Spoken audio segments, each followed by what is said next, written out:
এই জুবাইদা হাজীদের জন্য আরাফাতের মাঠে হাজীদের কষ্ট লাঘব করার জন্য তিনি একটা নহর বানিয়ে দিয়েছিলেন। সেই নহরের নাম নহরে জুবাইদা। প্রায় 25 কিলোমিটার রাস্তা ব্যাপী একটা নহর করেছিলেন, ড্রেন। তৎকালীন সময়ে তার নিজের অর্থ দিয়া কোটি কোটি টাকা খরচা করে এই জুবাইদা একটা নহর বানিয়ে দিয়েছিলেন। পাহাড়ের কাছ দিয়ে ঘেঁষে ঘেঁষে ঝর্ণা থেকে একটা নহর তিনি এনে দিয়েছিলেন হাজীদের জন্য, আরাফাতের মাঠ পর্যন্ত, যাতে হাজীদের পানির কষ্ট না হয়। সেই নহরের নাম নহরে জুবাইদা। এখনো সেই নহর আরাফাতের মাঠ দিয়ে মিনার প্রান্তরের পাশ দিয়ে এখনো আছে। সোহেলপুরবাসী মাইকের আওয়াজ যত দূরে যায় কথাগুলি ভালো করে শুনে নেবেন।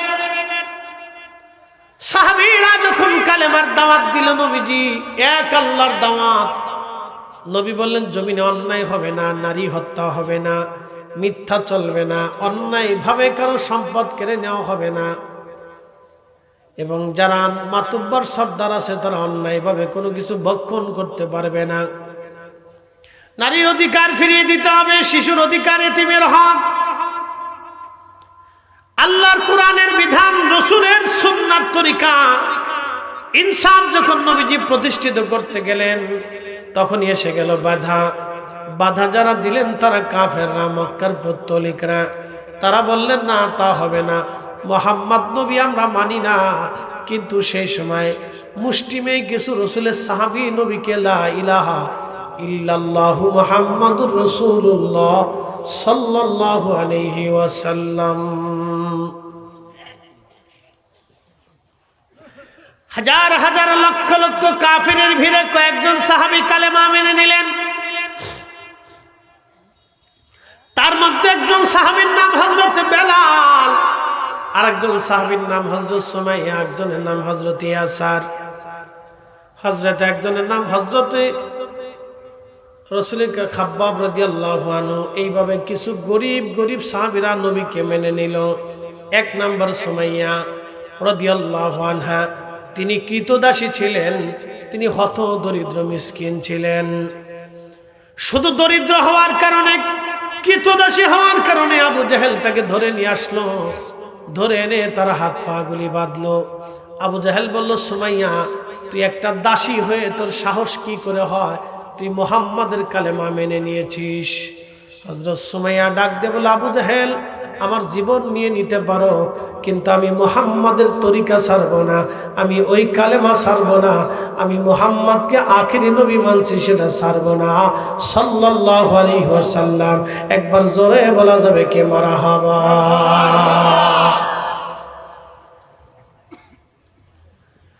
সোহেলপুরবাসী মনোযোগ দিয়ে শুনিয়া যান। আবু জাহেল বলল, যদি কালেমা না ছাড়িস তোকে হত্যা করা হবে। সুমাইয়া বলল, রাজি। সুবহানাল্লাহ। আমার দেশের বহু সুমাইয়া উন্না থেকে এক পাশে, সুমাইয়া থেকে আর এক পাশে। কি কথা বল না কেন? বহু সুমাইয়া ফুসকা খায় বেড়ায়, চটপটি খায় বেড়ায়, বেপরদা বেহায়া। ঠিক জোরে বলে। বহু আছে, বহু, হাজারে হাজারে হাজারে হাজারে হাজারে হাজারে সুমাইয়া। আরে এই নারী প্রথমেই কালেমার জন্য জীবন দিল। আচ্ছা বলেন তো, সুমাইয়া রাদিয়াল্লাহু তাআলা অপরাধ কি? সে কি চুরি করছে, ডাকাতি করছে, আর মাল কেড়ে নিয়ে গেছে? শুধু কালেমা করছে। কালেমা কেন? ইনসাফের বাক্য। কালেমা কি? হকের কথা। কালেমা কি? ন্যায়সঙ্গত কাজ। কালেমা কি? আল্লাহর বিধান। কালেমা কি? রাসূলের বিধান। কথা ঠিক আছে না ভাই? কালেমা কি? গরিবের হক, শ্রমিকের হক, শ্রমিকের হক। কালেমা কি? এতিমের হক। কালেমা কি? ভাই ভাইয়ের হক, বোনের হক, সন্তানের হক, স্ত্রীর হক, স্বামীর হক। কালেমা কি? মিলেমিশে বসবাস করা। কালেমা কি? সমান অধিকার দেওয়া। কালেমা কি? সৌন্দর্য, মিলেমিশে চলা, একজন আরেকজন উপকার করে, হেসান করা, দয়া করা। কালেমা কি? এক আল্লাহতে বিশ্বাসী হয়ে আল্লাহর আইন মেনে নেওয়া। কালেমা কি? আখিরাতে বিশ্বাসী হওয়া, পরকালে বিশ্বাসী হওয়া। এক খোদায় বিশ্বাসী হওয়া, এটাই তো কালেমা। এই কালেমা যখন মেনে নিল, ঠিক তখন এক প্রকার কুফার, ডাকাত, সন্ত্রাস তারা সুমাইয়ার প্রতি ঝেঁপে গেল।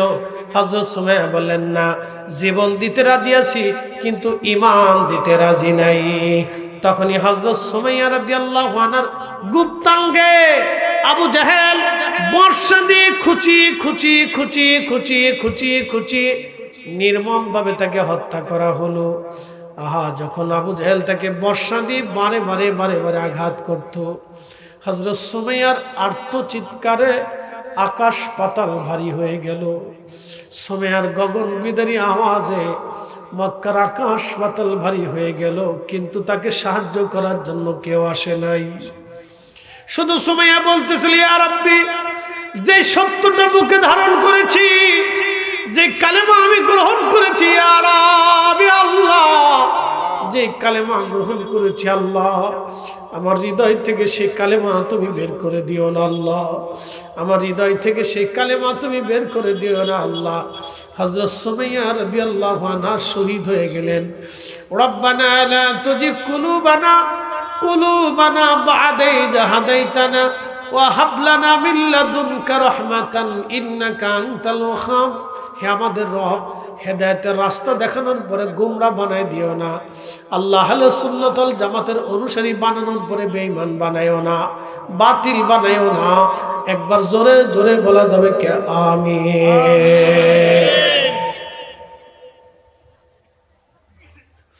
তেলের গাড়ি তেলে চলে,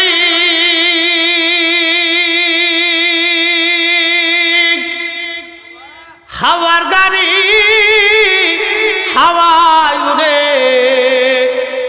বিনা তেলে চালায় গাড়ি নবী সুলাইমান। আমরা সেই মুসলমান। মারহাবা। হযরত ইয়াসার সুমাইয়ার স্বামী হযরত ইয়াসার রাদিয়াল্লাহু আনহুকে ধরে আনা হলো। ইয়াসার, তোর চোখের সামনে তোর স্ত্রীকে হত্যা করেছি, তুই কি ঈমান ছাড়বি? হযরত ইয়াসার ডাক দিয়ে বললেন, না, যেই ঈমান গ্রহণ করেছি সেটা জীবন চলে গেলেও সেই ঈমান ছাড়ব না। আজকে আমরা মসজিদে জুতা চুরি করি, মাহফিলে এসে জুতা চুরি করি, এক টুপলা খিচুড়ির বদলেতে 2 টুপলা ধরি। কি কথা কন না কেন? রাস্তায় 500 টাকার নোট পড়ে থাকলে আপনার পকেটে করে হেঁটে নিয়ে চলে যায়। আমরা মুসলমান, আবার চিন্তা করি মরে যাওয়ার পরে জান্নাত পাবো। এই জান্নাতের আশা যারা করবে তারা নিছক বোকা বোকা বোকা। আমরা মুসলমান আর তারাও মুসলমান, এক মুসলমান না। হযরত ইয়াসার বললেন, আমার স্ত্রীকে শহীদ করেছ, এ আবু জাহেলের দল, আমাকেও তোমরা হত্যা করবে, কিন্তু আমি ঈমান ছেড়ে দেব না। যে কালেমা গ্রহণ করেছি সেই কালেমা আমি ছাড়ব না। কালেমার অর্থ কি?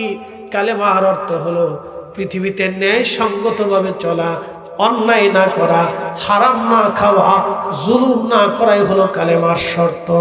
কি কথা করলে কেন? নতুবা মুসলমান হয়ে কোনো লাভ আছে? কালেমার শর্ত হচ্ছে আপনাকে পৃথিবীতে আল্লাহর বিধানে, রসুলের তরিকায় চলতে হবে। ওই বিশ্বাস, ওই আমলে, ওই জিন্দেগিতে চলার নামই হচ্ছে কালেমার শর্ত। তো রাসূলের সাহাবী ইয়াসার রাদিয়াল্লাহু আনহু বললেন, তোমরা আমাকে হত্যা করতে পারো কিন্তু কালেমা ছাড়বে না। আপনি চিন্তা করতে পারছেন, চোখের সামনে তার স্ত্রীকে নির্মম ভাবে বর্ষায় আঘাত করে করে হত্যা করা হয়েছে, কেউ সাহায্য করতে আসে না। ইয়াসার রাদিয়াল্লাহু আনহু 2 পায়ের মধ্যে রশি বাঁধা হলো, 2টি উটির গলার মধ্যে রশি বেঁধে দেওয়া হলো, 2টা উট 2 দিকে ছেড়ে দেওয়া হলো। উট একবার দৌড়ায় যায়, আবার ফেরত আসে, পা ছিঁড়ে গেল, চামড়া ছিঁড়ে গেল, মাঝখান থেকে চিরে ফেরে ফেরে ফেরে ফেরে একজন সাহাবী শাহাদাতের মর্যাদা নিয়ে নিলেন। কিন্তু ইমানদার ইমান নষ্ট করলেন না, কাফেরের কাছে মাথা নত করেন নাই। একসাথে বলা যাবে আল্লাহু আকবার। না না হয় না, আরো জোরে বলেন আল্লাহু আকবার। হাত উঁচা করে বলেন আল্লাহু আকবার। আমরা সেই মুসলিম, আমরা সেই মুসলিম। কথা বলেন ঠিক না?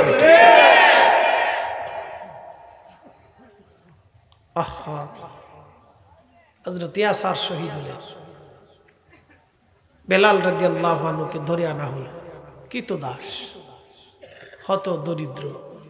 যদি কোনোদিন সৌদি আরবে যান হজে, তাহলে দেখবেন আফ্রিকান কিছু হাজি দেখা যায়, বেলালের দেশের মানুষ। সোমালিয়া, ঘানা, ইথিওপিয়া, কেনিয়া, এই অঞ্চল হচ্ছে বেলালের দেশের মানুষ। দেখলে বুঝবেন যে কি কালার কালা, কি বিকট চেহারা, তাদের নাক, তাদের বডি, তাদের হাত, তাদের পা দেখলে বুঝবেন যে বাপরে বাপ, কতদিন জানি না হাত সাবান দিয়ে ধুইছে, কতদিন জানি না পা ঠিক মতো ধুইছে, পা ফেটে গেছে, জুতা নাই, স্যান্ডেল নাই, কোনো রকম এক পোশাকে তারা হজ করতে আসছে। রাস্তার পাশে বসে থাকলে খাবার দিলে খায়, না দিলে চায়ে থেকে তসবিহ পড়তে থাকে। সুবহানাল্লাহ।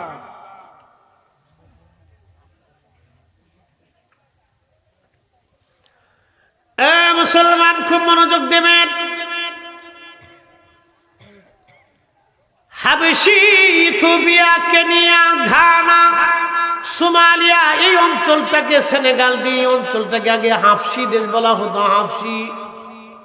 হাবশি বলা হতো। এই অঞ্চলটাকে আগে হাবশি বলা হতো। বন্ধু মনোযোগ দিবেন, এত বিকট চেহারা, এত কালো, এত নিগ্ন। হযরত বেলাল কৃতদাস ছিলেন, তিনি হাবশি দেশের মানুষ ছিলেন, বর্তমান ইথিওপিয়া, কেনিয়া অঞ্চলের মানুষ।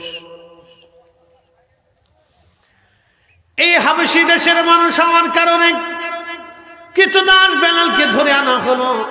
যদি কোনোদিন মক্কায় যান, প্রচন্ড গরমে যাবেন মক্কায়, আহা এত গরম। এই বছর আমি নিজে হজে ছিলাম, বাবারে এত প্রচন্ড গরম। আরাফাতের মাঠ, একটা মাঠের মধ্যে প্রায় 35 থেকে 40 লক্ষ হাজি একত্রিত হয়েছে। সুবহানাল্লাহ। আরাফাতের মাঠে 35 থেকে 40 লক্ষ হাজি, একটা মাঠের মধ্যে এত মানুষ, বিরাট, শুধু মানুষ আর মানুষ, মানুষ আর মানুষ। আরাফাতের মাঠে যদি হাজি উপস্থিত না হয়, তাহলে তার হজ হয় না। আরাফাতের মাঠে উপস্থিত হওয়াই লাগবে, যে কোনো মূল্যে তাকে আরাফাতে যেতেই হবে। অসুস্থ হলেও তাকে আরাফাতে যেতে হবে। আরাফায় উপস্থিত না হলে কোনো হাজির হজ হবে না। আরাফাতে তাকে যেতেই হবে, ফরজ তাওয়াফ তাকে করতেই হবে।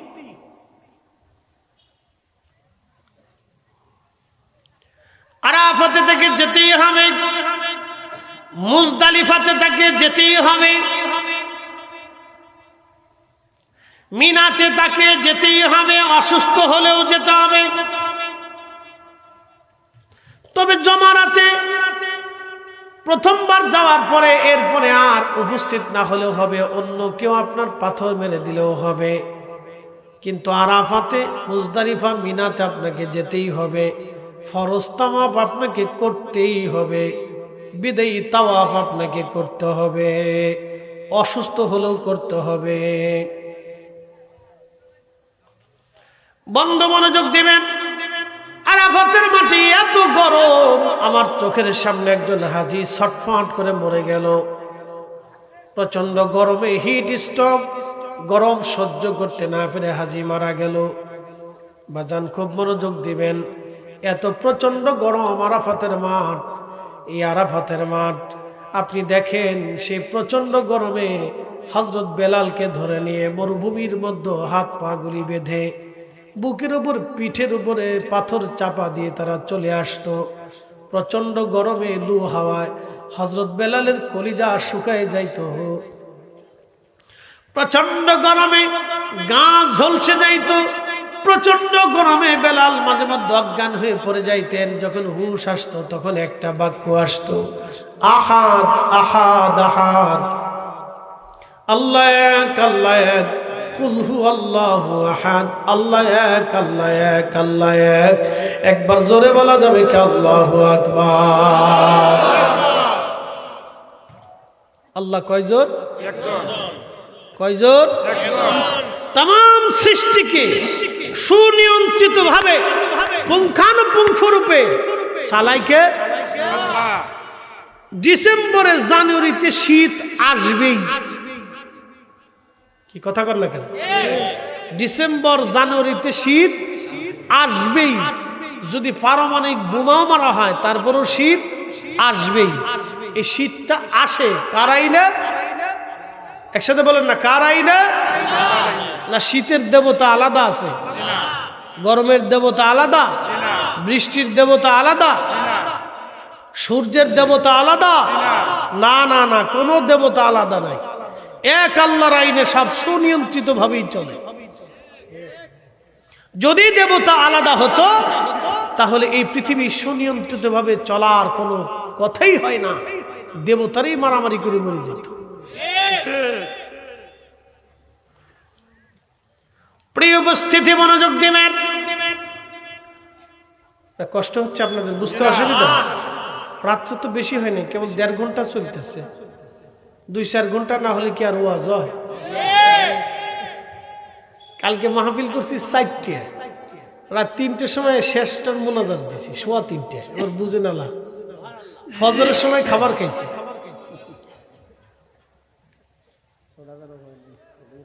তাহলে 4টে মাহফিলে কয় ঘন্টা ওয়াজ করা লাগছে আপনার বুঝেন। আমার সাথে যারা না থাকবে সে বুঝবে না যে এটার মর্ম কি আর জ্বালাটা কি। 4টে মাহফিলে কত ঘন্টা ওয়াজ করা লাগছে দেখেন। দিন রাত 24 ঘন্টায় কয় ঘন্টা কথা বলছে আমি কালকে।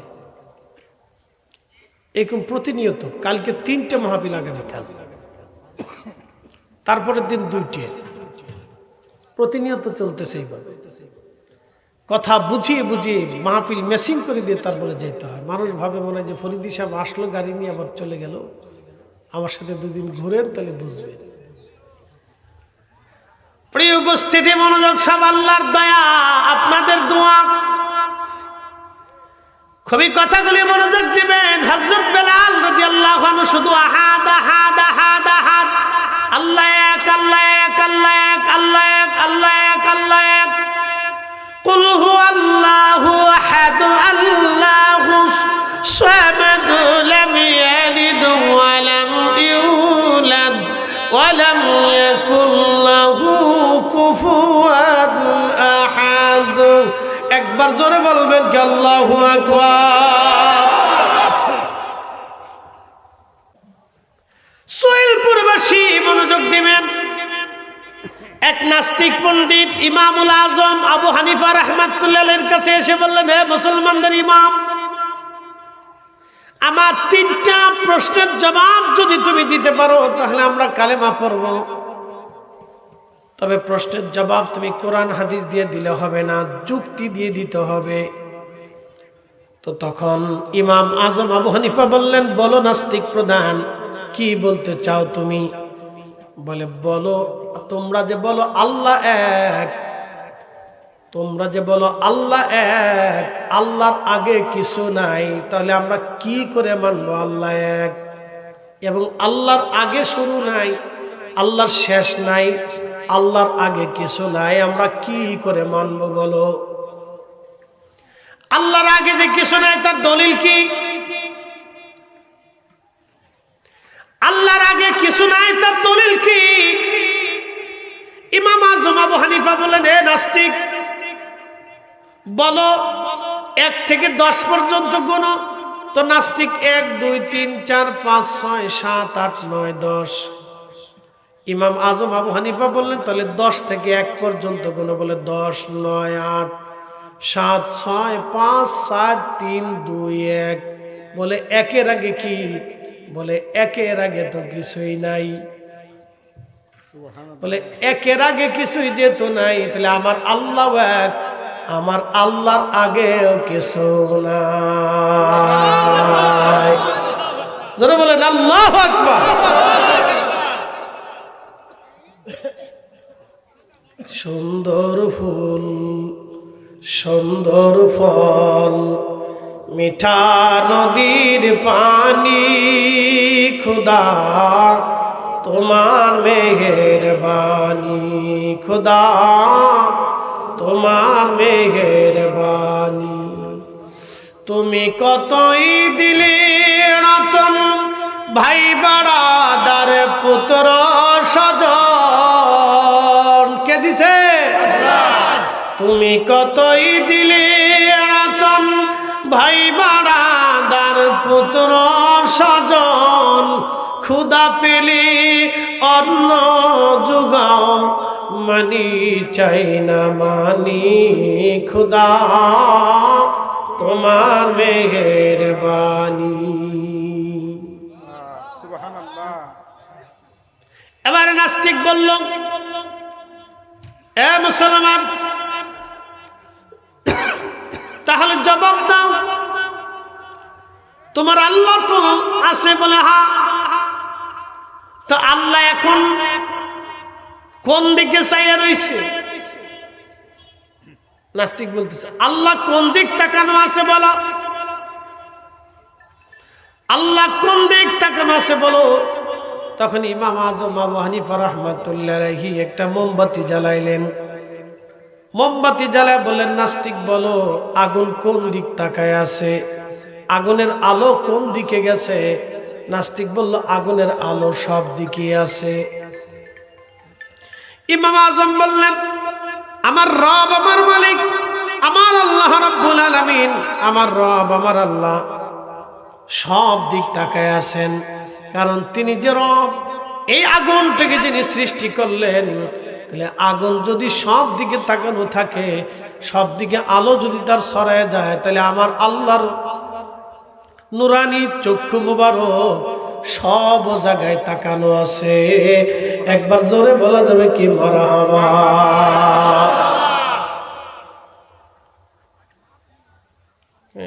মাহফিলে কো আর জ্বালা জ্বালা বাড়ি চিনতে পার দাও, ওয়াজ করবার দাও। শীতকালে তোমার কাছে ছুটি লইছি, বিয়ের কয়েকদিন পরে তোমার লগে বিয়ে বসে ভুল হয়েছে, কারণটা কি? সবাই হানি মনে যায়, আমি তোমার লগে যাইতে পারলাম না, একটু ঘুরতে টুরতে যাবো। আমাকে তোমার এলে গুরমুখ কোন বেটা ছবি তুলে কবি যে হুজুর এক বেডি লিয়ে ঘুরতে আসছে, তার এক বিপদ না।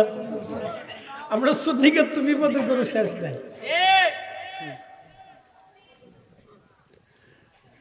খুব মনোযোগ দিয়ে কথাগুলি শুনবেন শৈলপুরবাসী। ইমাম আজম আবু হানিফা রাহমাতুল্লাহ আলাইহি সুন্দর করে জবাব দিয়ে দিলেন, আগুন সব দিক তাকানো, আমার আল্লাহর সব দিক তাকানো। এবার নাস্তিক পণ্ডিত ডাক দিয়ে বলতেছে, ও মুসলমানদের ইমাম, তোমার আল্লাহ এখন কি করে?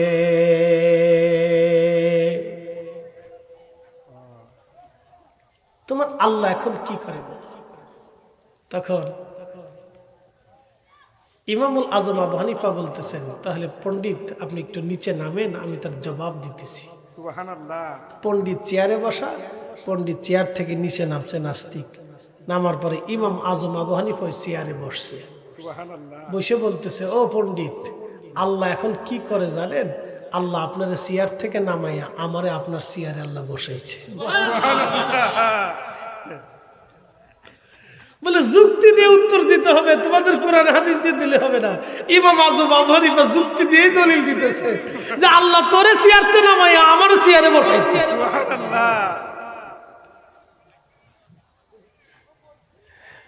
প্রিয় উপস্থিতি, মনোযোগ দিবেন।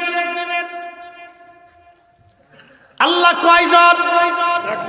জোরে বলেন, আশহাদু আল্লা ইলাহা ইল্লাল্লাহু ওয়াহদাহু লা শারীকা লা ওয়া আশহাদু আন্না মুহাম্মাদান আবদুহু ওয়া রাসূলুহু সাল্লাল্লাহু আলাইহি ওয়াসাল্লাম। কখনো তোমাকে যদি ভুলি, হেদায়েতের আলো জেনে নিয় কাছে তুলি, ঠাই দিও প্রিয়তম অগমহিয়ান, তুমি রহমান তুমি মেহের। অন্ধ গাহে না শুধু তোমারি গুণগান, বুঝেও বুঝে না তবু শান। রহমান তুমি মেহেরবান। মনোযোগ দিন, হযরতে প্রিয় নবীজি হিজরত করে মক্কা থেকে মদিনাতে চলে গেলেন। হযরত বেলালও চলে গেলেন মক্কা থেকে মদিনায়। হিজরত করে চলে যাওয়ার পরে আজান প্রবর্তন হলো। আজান, আল্লাহর নবী ঘুমিয়ে আছেন, স্বপ্নে আল্লাহ ওহী করে তার নবীকে আজান শিখাইলেন। আল্লাহু আকবার, আল্লাহু আকবার, আল্লাহু আকবার, আল্লাহু আকবার, আশহাদু আল্লা ইলাহা ইল্লাল্লাহ, আশহাদু আল্লা ইলাহা ইল্লাল্লাহ, আশহাদু আন্না মুহাম্মাদার রাসূলুল্লাহ, আশহাদু আন্না মুহাম্মাদার রাসূলুল্লাহ, হাইয়া আলাস সালাহ, হাইয়া আলাস সালাহ, হাইয়া আলাল ফালাহ, হাইয়া আলাল ফালাহ। আল্লাহু আকবার, আল্লাহু আকবার, লা ইলাহা ইল্লাল্লাহ। স্বপ্নের ভিতরে আল্লাহ তার রাসূলকে আযান শিখিয়ে দিলেন। এখন প্রশ্ন করি, জবাব দিবেন। আল্লাহর পরে আশহাদু আল্লা ইলাহা ইল্লাল্লাহর পরে আশহাদু আন্না মুহাম্মাদার রাসূলুল্লাহ আমরা লাগাইছি না আল্লাহ লাগাইছে? জোরে বলেন, জোরে বলেন, কে লাগাইছে? কে লাগাইছে? এখানে কি আল্লাহ তার রাসূলের দাম কমাইছে না বাড়াইছে? কমাইছে না বাড়াইছে? এখানে আল্লাহ আর কোন নবীর নাম লাগায় নাই, আমাদের নবীর নাম আল্লাহ আযানে লাগাইছে। 5 ওয়াক্ত আযান হবে, মানুষকে আযান মসজিদে নামাজ পড়ার আগে আমার রাসূলের নাম লবাইয়া আযান দেবাইয়া আল্লাহ তার রাসূলের রিসালাতকে সাক্ষ্য দেওয়াইছে। অতএব আমরা যারা সুন্নিরা নবী মানি, রাসূলের তাজিম করি, নারে রিসালাত ইয়া রাসূলুল্লাহ মানি, আমরা বোঝা গেল আমরা হকের উপরই আছি। কথা বলেন ঠিক না? একটা ঘর বানানোর জন্য মানুষ কত পরিশ্রম করে, অনেক পরিশ্রম করে সে চিন্তা করে আমি একটা সুন্দর ঘর বানাবো, সেখানে থাকবো। কিন্তু ঘরে কি চিরদিন থাকা যায় ভাই? না, থাকা যায় না।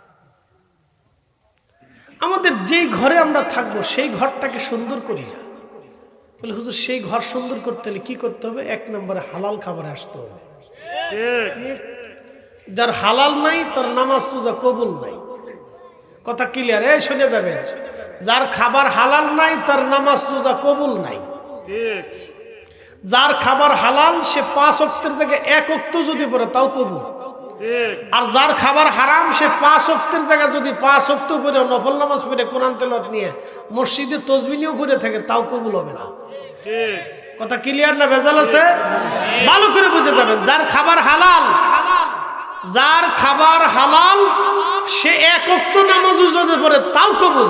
আর যার খাবার হারাম সে 50 বছর যদি নামাজ পড়ে তাও কবুল হবে না। বুঝে তারপরে বাড়ি যাবেন। হ্যাঁ, যদি ওয়াজ শুনতে চান তাহলে শুনেন, না শুনলে বাড়ি চলে যাবেন, সমস্যা নেই। ওয়াজ শুনে যাস, কাজে লাগবে। আজকে একবার আসল কথা বলে দিয়ে গেলাম। এজন্য আগের যুগের ওলি যারা ছিলেন তারা জীবন চলে গেল কখনো খাবারের ভেজাল এনে খাবার খাইতেন না। তাদের খাবার ছিল বিশুদ্ধ।